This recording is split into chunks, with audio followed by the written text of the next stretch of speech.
காலப்பள்ளத்தில் மூடக்குழியில் புராணப் புழுதியில் மூடிக்கிடந்தான் முருகன். தோண்டி துடைத்து விஞ்ஞான தண்ணீரில் கழுவினேன். ஒற்றை துணி சற்றே அசைவுற நெற்றிச் சுடர் பற்றி பரவிட வெற்றித் திருவேலுக்கதிபதி உயிர் கொண்டான். கடவுளா நீ என்றேன், மூத்த குடி காத்த மூதாதை என்றான். குன்றில்லேன் குடி என்றேன், ஆதி மனிதன் குடில் அதுதானே என்றான். குளிர்மலையில் ஏன் குறையுடை கொண்டாய் என்றேன்.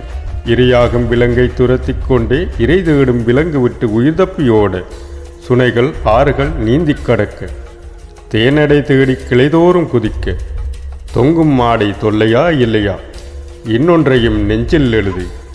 நெசவு கண்டது குறிஞ்சியில் அல்ல, மறவாதே அது மருதம் என்றான்.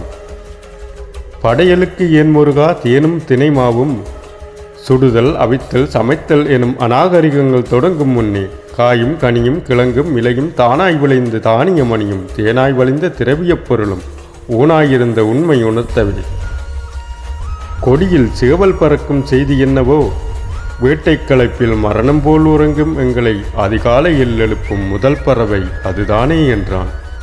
போகட்டும், வேலோடு நீ அலையும் வினோதம்.